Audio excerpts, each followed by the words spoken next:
गुरुदेव नमः। श्रीमद् वाल्मीकि रामायण के युद्ध कांड को हम देख रहे हैं।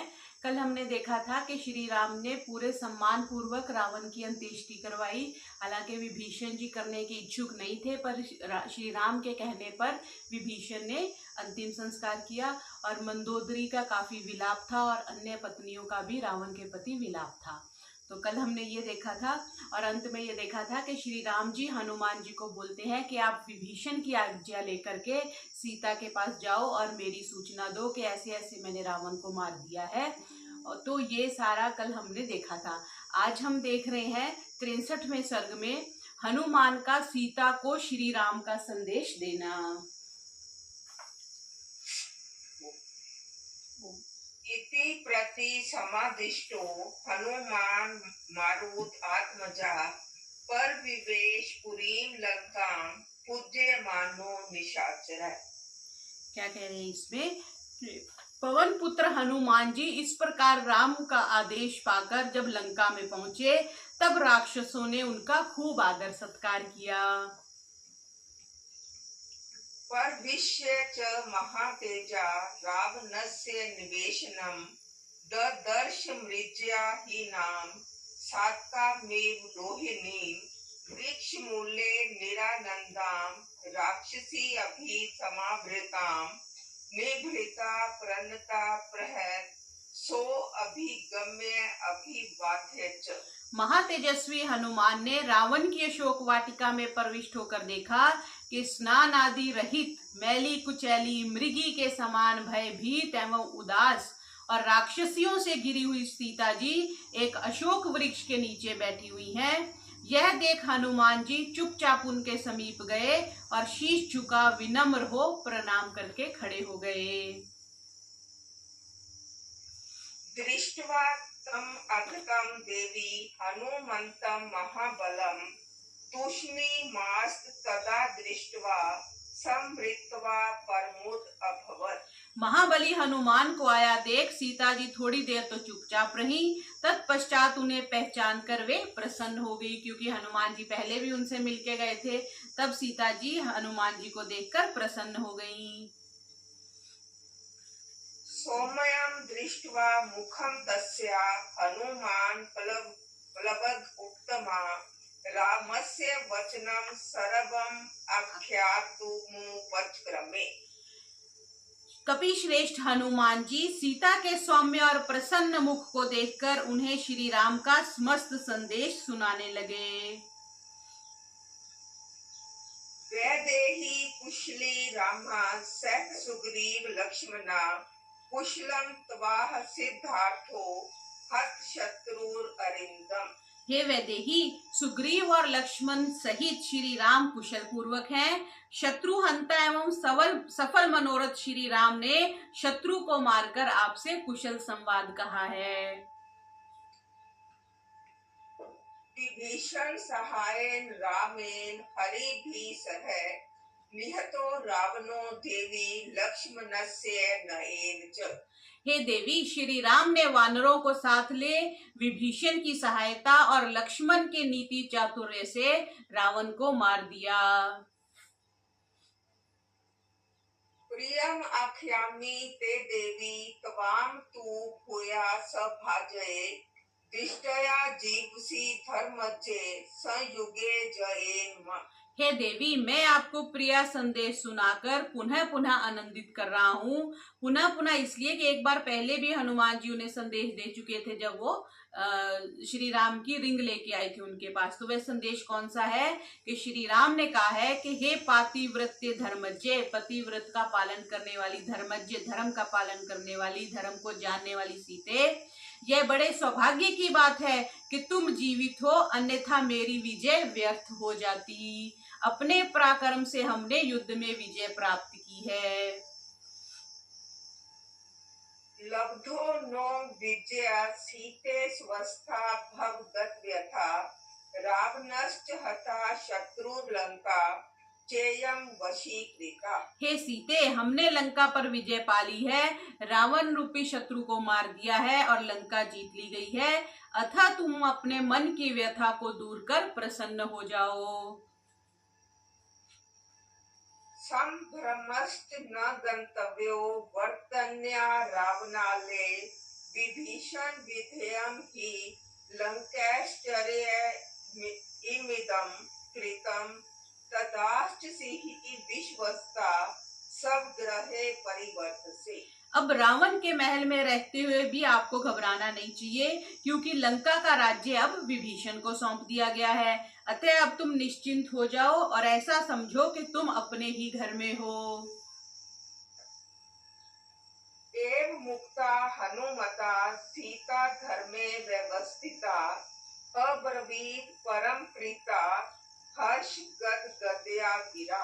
जब हनुमान जी ने इस प्रकार कहा, तब पातिव्रत धर्म में स्थित सीता ने हर्ष के मारे गदगद वाणी से अत्यंत हर्षित होकर कहा, न हि पश्यामि तत् सौम्ये पृथ्वी व्यामपि वानर सदृशं यति पर्याख्याने तब दातुम भवेत् समम। हे वानर, हे सौम्य, मुझे सारी पृथ्वी पर कोई ऐसी वस्तु दिखाई नहीं देती जो तुम्हारे समान प्रिय संवाद सुनाने वाले को दी जा सके।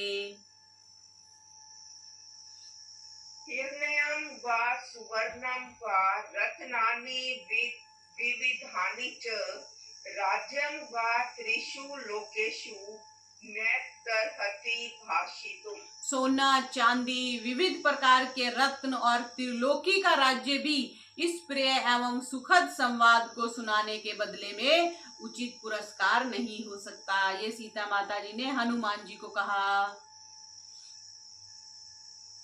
एव मुक्तस्तु वैदेहा प्रत्युवाच पल्वगम ग्रहीत प्रांजलिर्वाक्यं सीता या परमुखे स्थिता। जब सीता ने इस प्रकार कहा, तब सीता के सम्मुख खड़े हुए हनुमान ने हाथ जोड़कर यह उत्तर दिया,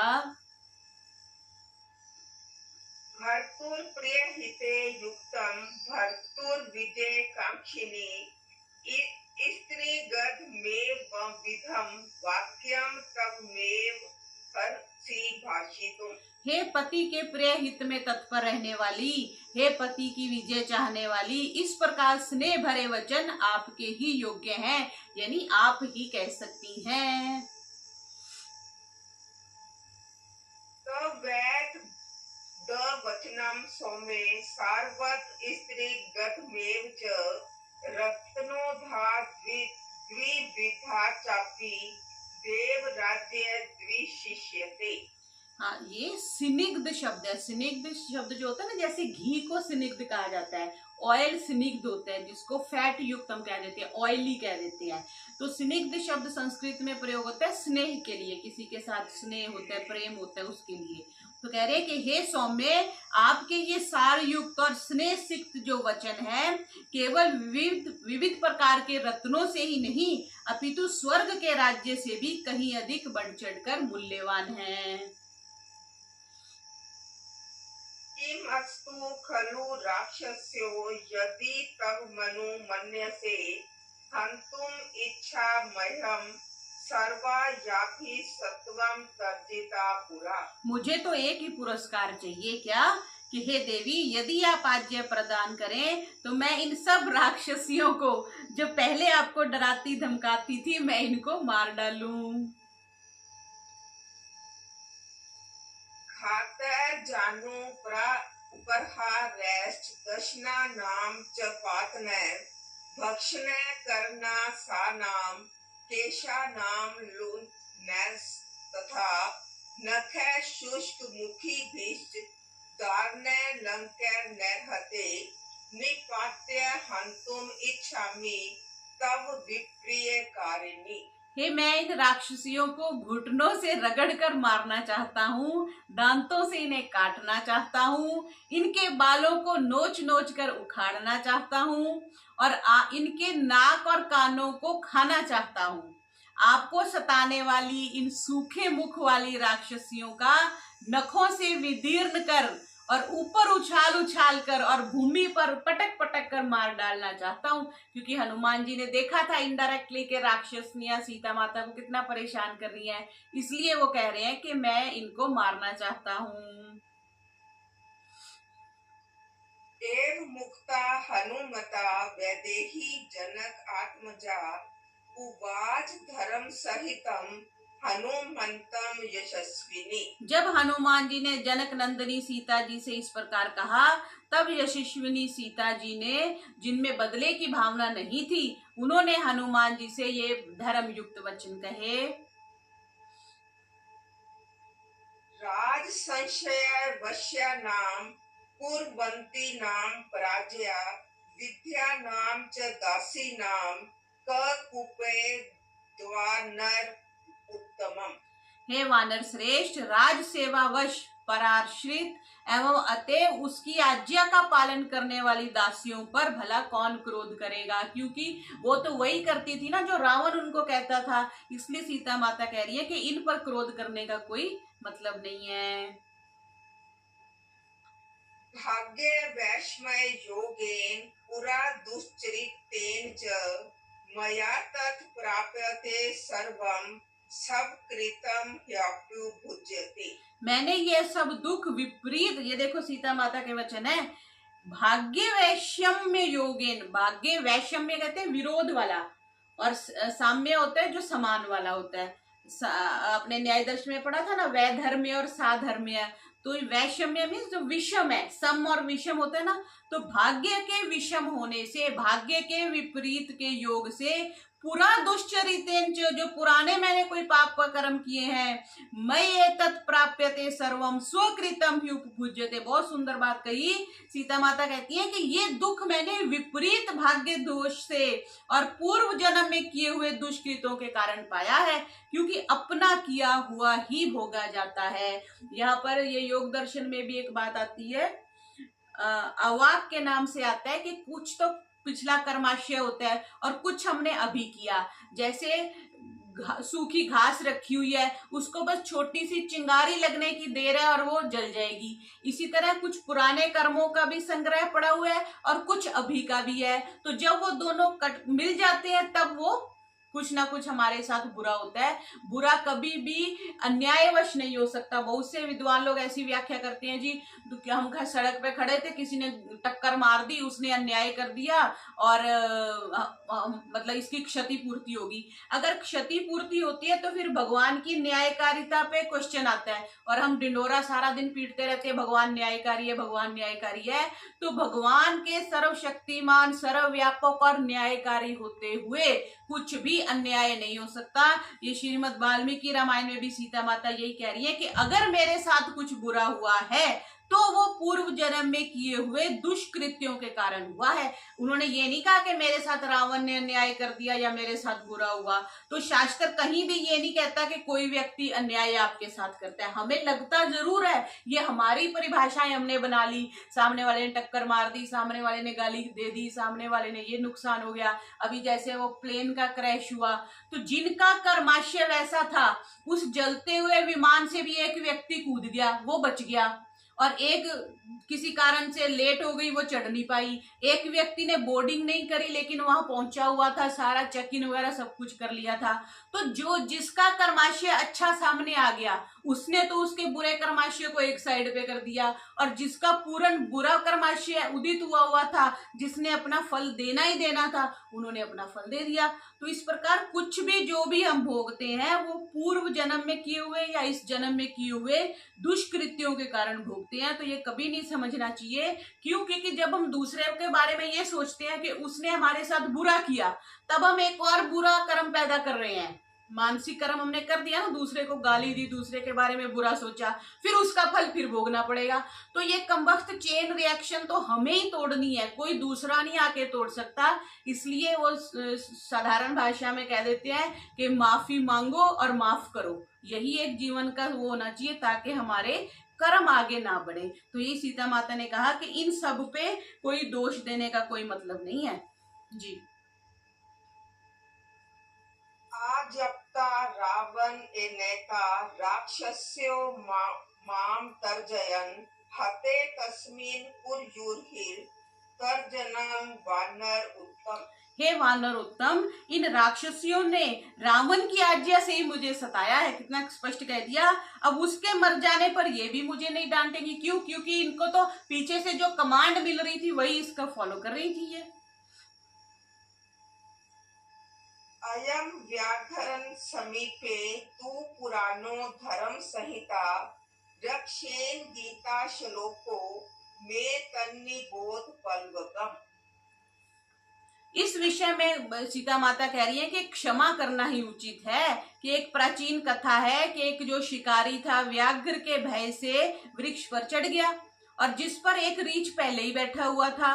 तो उस समय रीछ ने व्याघ्र को जो श्लोक सुनाया वह मैं श्लोक सुनाती हूँ। ये कथा क्या है कि वन में कोई शिकारी व्याघ्र से भयभीत होकर वृक्ष पर चढ़ गया। उस वृक्ष पर रीछ पहले ही चढ़ा हुआ था। तो उस वृक्ष के पास जाकर व्याघ्र ने रीछ से कहा कि यह शिकारी प्रतिदिन इनका वध करता है, जंगली जानवरों का वध करता है और तुम इसे नीचे गिरा दो। तो व्याघ्र के ऐसा कहने पर रीछ ने कहा कि यह मेरी शरण में आया है, इसलिए मैं इसे गिरा नहीं सकता, ऐसा करने से महान अधर्म होगा। और व्याघ्र के ऐसा कहकर उस शिकारी को आश्वासन दे रीछ जो है वो सो गया। अब रीछ के सो जाने पर व्याघ्र ने शिकारी से कहा कि तुम सोए हुए रीछ को गिरा दो, मैं इससे अपना उदर भर लूंगा और तुझे छोड़ दूंगा।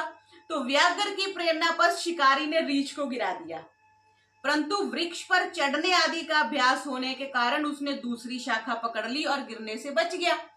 तब व्याघ्र ने रीछ से कहा कि यह अपराधी है, तू इसे गिरा दे। तब रीछ ने कहा कि मैं अपराधी की रक्षा करूंगा। ऐसा कहकर उसने रक्षा करी। सो रीछ ने ये वाला श्लोक बोला था जो आगे सीता माता कह रही है। न परा पापम अदते परेशान पाप कर्म नाम समय रक्षित वयस्तु संतस चरित्र भूषणा। दूसरे के बुरे काम को देखकर उसके प्रति बुरा बर्ताव करना उचित नहीं है। प्रत्येक मनुष्य को अपने आचार की रक्षा करनी चाहिए, क्योंकि आचार ही श्रेष्ठ पुरुषों का आभूषण है। अगर बुरे के साथ बुरा कर दिया तो हम भी बुरे हो गए। तभी कई बार संत लोग कहते हैं ना कि सामने वाले के साथ हम इतना बुरा नहीं कर सकते, ये जितना नीचा गिर गया हम इतने नीचे नहीं गिर सकते। वही बात यहाँ पे कह रहे हैं। पापा नाम व शुभा नाम व वधार नाम पल्वकम कार्यम करुणय मार्येन न कश्चन पराध्यति। हे वानर, क्या कह रहे हैं? चाहे कोई पापी हो या धर्मात्मा अथवा वध करने के योग्य ही क्यों ना हो, परंतु आर्य जन को उस पर दया करनी चाहिए। क्यों? क्योंकि अपराध किससे नहीं होता, यानी अपराधी तो सभी हैं, किसी से कोई ना कोई अपराध अवश्य हो जाता है, इसलिए क्षमा कर देनी चाहिए, दया कर देनी चाहिए। एव मुक्तस्तु हनुमान सीतया वाक्य कोविदा प्रत्यु उवाच तथा सीताम राम पत्नी यशस्विनी। जब सीता जी ने इस प्रकार कहा तब वाक्य चतुर हनुमान जी ने प्रत्युत्तर में राम पत्नी यशस्विनी सीता जी से को उत्तर दिया। युक्ता रामस्य भवती धर्म पत्नी यशस्विनी प्रति संदेश माम देवी गमिष्य यत्र राघवा। हे देवी, ठीक है, आप सही हैं, अंततः है तो आप श्री राम जी की यशस्विनी धर्म पत्नी। अच्छा, अब मैं श्री राम जी के पास लौटना चाहता हूँ, अतः आप मुझे प्रत्युत्तर में अपना संदेश दीजिए। एव मुक्ता हनुमता वैदेही जनक आत्मजा अब्रवीत दृष्टुम इच्छामि भर्तारम वानरोत्तम। जब हनुमान जी ने ऐसा कहा तब जनक नंदिनी सीता जी ने हनुमान जी से कहा कि हे वानरोत्तम, आप उन्हें मेरा यह संदेश पहुंचा दीजिए कि मैं अपने पति के दर्शन करना चाहती हूँ। तस्या सतद वचनम श्रुत्वा हनुमान मारुत आत्मजा हर्ष्यन् मैथिलीं वाक्यम उवाचेदम महाधुति। सीता जी का यह कथन सुन महाकांतिमान पवन पुत्र हनुमान जी ने सीता जी को हर्षित करते हुए कहा। पूरनचंद्राननं रामं द्रक्ष्ये सयार्ये स लक्ष्मणं स्थिरमित्रं हतामित्रं सजीव त्रिदशेश्वरम्। हे आर्य, लक्ष्मण तथा मित्रों सहित उन पूर्णिमा के चंद्र समान मुख वाले श्री राम के दर्शन आप आज ही इस प्रकार करेंगी जिस प्रकार शची ने अपने पति देवराज इंद्र के दर्शन किए थे। तामेव मुक्तवा राजन्तीं सीतां साक्षात् देवश्रियम् आजगाम महावेगो हनुमान यत्र राघवा। साक्षात लक्ष्मी की भांति शोभायमान सीता जी से इस प्रकार कहकर महावेगवान हनुमान जी श्री राम के पास लौट आए। इस प्रकार हमारा 63वां सर्ग संपूर्ण हुआ। अब आगे 64वें सर्ग में आ रहा है सीता का संदेश पाकर राम का उन्हें अपने पास बुलाना। तम उवाच महाप्राज्या सो अभिवाद्य फलवगम्या रामं कमल पत्राक्षम वरम सरव धनुष्मता।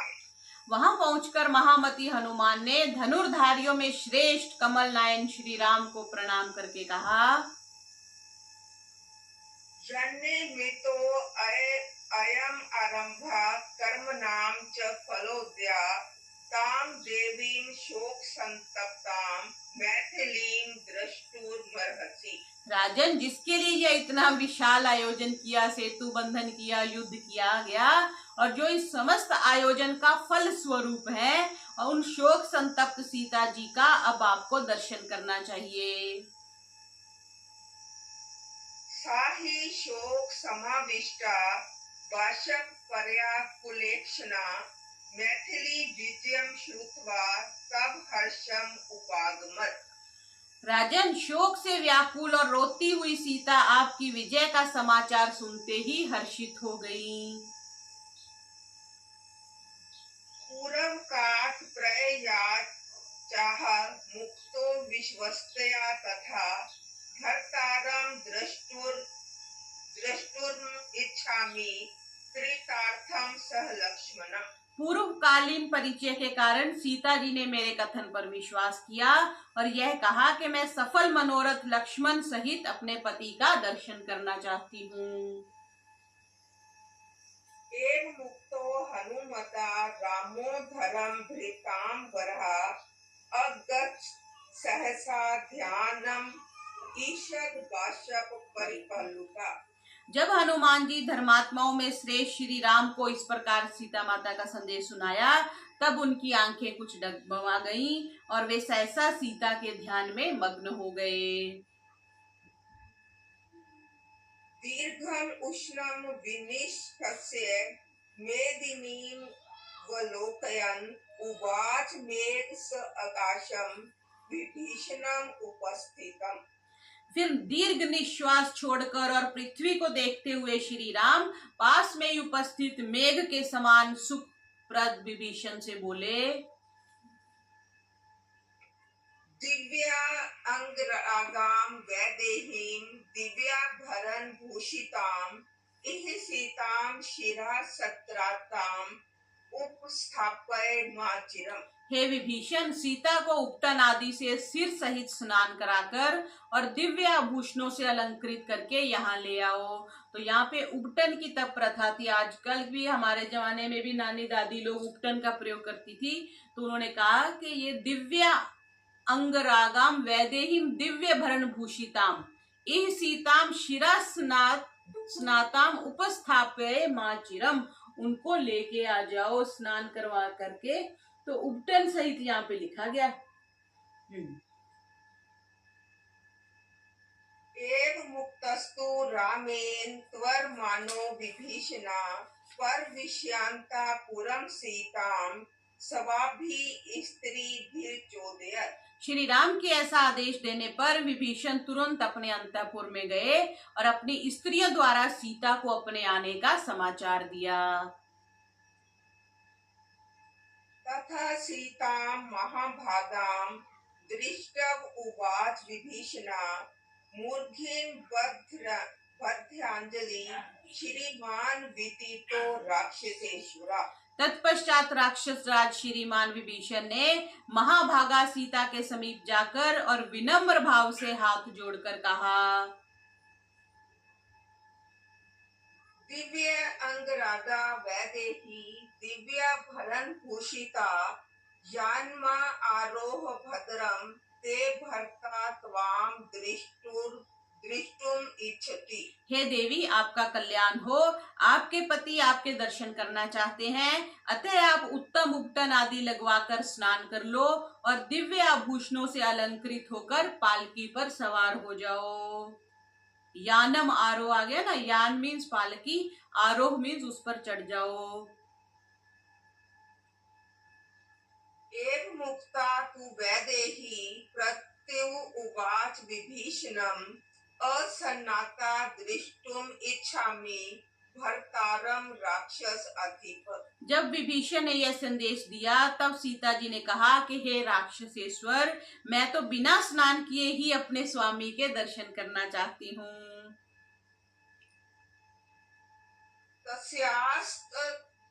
तस्यास्तद वचनम श्रुत्वा प्रत्युवाच विभीषणा यदा राजा भर्ता ते तथा कर्तुर्मर्हसि। सीता जी के इस कथन को सुन विभीषण ने कहा कि हे देवी, आपके स्वामी महाराज राम ने जो आज्ञा दी है आपको उसी के अनुसार करना चाहिए।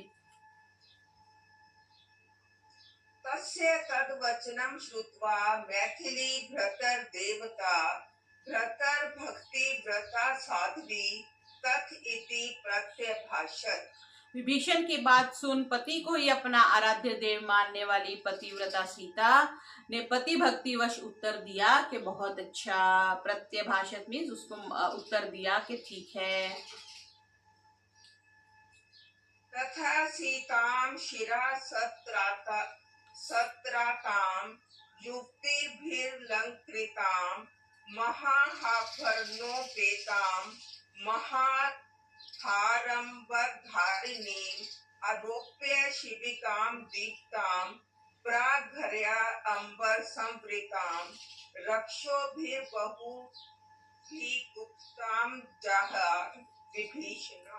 सीता के अनुमति प्रदान करने पर युवतियों ने सीता जी को सिर सहित स्नान कराया, बहुमूल्य आभूषणों और वस्त्रों से उसे समलंकृत किया। इस प्रकार तैयार हो जाने पर विभीषण ने उन्हें एक अत्यंत सुंदर पालकी में, जो बहुमूल्य पर्दों से ढकी हुई थी, सवार कराया और उस पालकी की रक्षा के लिए बहुत से राक्षसों को नियुक्त कर पालकी को श्री राम के निकट लिवा चले। तो अभिगम्य महात्मानं यात्वापि ध्यानम् अस्थितं परन्तक्ष प्रहस्त प्राप्तां सीतां नैवेद्यत। वहां पहुंच और श्री राम को ध्यान मग्न देखकर भी विभीषण ने अत्यंत हर्षित हो और प्रणाम कर उन्हें सीता जी के आगमन की सूचना दी। कामा आगतां पश्युत्य रक्षो ग्रह चिरोषितां रोषम हर्षम च दैन्यम च त्रयम राघवम अविशत। राक्षस राज रावण के गृह में बहुत समय तक रही सीता जी के आगमन का संवाद सुन श्री राम के मन में क्रोध, हर्ष और ग्लानि तीनों एक साथ प्रविष्ट हुए। क्रोध इसलिए कि रावण ने उसे इतना नीचा दिखाया, हर्ष इसलिए कि अंततः विजयी हो गए और ग्लानि इसलिए कि वे पति होकर भी भार्य की रक्षा न कर सके। तथा पार्श्व आगतम दृष्ट्वा सविमर्शं विचारयन् विभीषणम् इदं वाक्यं परहृष्टो राघवो अब्रवीत्। सीता को समीप आई हुई जान उनके विषय में सोच विचार कर श्री राम ने प्रसन्न होकर विभीषण से कहा, राक्षस अधिपते सौम्य नित्यं मद्विजय रथ वैदेही सन्निकर्षम मे शीघ्रं सम उपगच्छतु। हे राक्षेश्वर, हे सौम्य, सदा हमारे विजय की कामना में रत रहने वाले मित्र, सीता को शीघ्र ही हमारे पास भेजो। वचनम आज्ञाए राघवस्य विभीषणा तूर्णम उत्सारणे यत्नम कार्यामास सवृता। सर्वतः सर्वतः सब ओर से श्री राम की आज्ञा पाकर विभीषण ने उस स्थान से शीघ्र ही सब मनुष्यों को हटाने का प्रबंध किया, क्योंकि सब लोग सीता माता के दर्शन के लिए इकट्ठे हो गए थे। कंचु कोशनी शीन्स तत्र वेन जझर पान्या उत्सारयंता पुरुषा समन्तात परिचक्रमु। चोगा पगड़ी पहने हुए, हाथ में झरझर करती हुई बेत की छड़ी लिए हुए रक्षक लोग चारों ओर घूम घूम कर उन पुरुषों, ऋक्ष, वानर और राक्षसों को वहां से हटाने लगे। उत्सारे मानस्तान दृष्ट्वा समन्ता जात संभ्रमान दक्षिणया तद मर्षाच वार्यामास राघवा। ऋक्षों, वानरों और राक्षसों को वहां से बलपूर्वक हटाए जाते और उन सबको घबराया हुआ देख श्री राम के मन में उनके प्रति दया उमड़ पड़ी और उन्होंने क्रुद्ध होकर, क्रुद्ध इसलिए कि विभीषण ने यह कार्य श्री राम की आज्ञा के बिना किया था, विभीषण को ऐसा करने से रोका। जैसे कोई वीआईपी आता है तो जबरदस्ती सबको रास्ता खाली करवाते हैं ना, ऐसी स्थिति बनी। किम अर्थम मामना धृत्य क्लिश्यते अयम तव्या जना निवर्तयेनम उद्योगम जनो अयम सब जनो मम। विभीषण को रोकते हुए श्री राम ने कहा कि मेरी अवहेलना कर बिना मेरी आज्ञा के आप इन लोगों को क्यों सता रहे हैं। आपने लोगों को मना कर दो कि वे इन लोगों को ना सताएं, क्योंकि ये सब मनुष्य तो मेरे अपने, मेरे घर के लोगों के जैसे ही हैं। क्योंकि उन्हीं की सहायता से तो श्री राम ने विजय पाई थी, इसलिए कह रहे हैं कि इनको नहीं सताना। तद अन्य समीपम में शीघ्र में नाम विभीषण सीता पश्यतु मामेच्छा सुहृद गण वृत्तम स्थितम। हे विभीषण, तुम इन लोगों को बिना हटाए शीघ्र ही सीता को मेरे पास ले आओ, जिससे मेरे ये सभी सुहृदगण सीता के दर्शन कर सकें। एवं मुक्तस्तु रामेण सविमर्शो विभीषणा रामस्य उपान्यत सीताम सन्निकर्षम विनीतवत्। श्री राम के इस आदेश को सुनकर विभीषण जी मन ही मन कुछ सोचते विचारते नम्रता पूर्वक सीता जी को श्री राम के समीप ले आए। लज्जया तब वलीयन्ति सब एछु गात्रेषु मैथिली विभीषणे एनानुक्ता भर्तारम स अभ्यवर्तत। उस समय सीता लज्जा के कारण सिकुड़ती हुई सी मानो अपने अंगों में घुसी जाती थी और विभीषण उनके पीछे पीछे आ रहे थे। ऐसी स्थिति में वह सीता श्री राम जी के पास पहुंची। विस्मय आज पर हर्षाच स्नेहाच पति देवता उद्वेक्षत मुखम भर्तुर सौम्यम सौम्य तरानना। वहां पहुंचकर अपने पति को देवता समझने वाली सीता बिना कुछ बोले विस्मय, हर्ष और स्नेह से अपने पति के सौम्य मुख को निहारती रही और इस प्रसन्नता में उनका मुख सौम्यतर बन गया। तो इस प्रकार 64वें सर्ग में हमने देखा कि विभीषण ने श्री राम के आदेश अनुसार सीता माता को स्नान आदि तैयार करवाकर उनके समीप ले आए। तो उससे पिछले वाले सर्ग में 63वें सर्ग में देखा कि हनुमान जी सीता जी को श्री राम का आदेश देते हैं। तो इस प्रकार इस कक्षा में हमने 63वें और 64वें सर्ग को देखा। बोलिए मर्यादा पुरुषोत्तम श्री रामचंद्र की जय।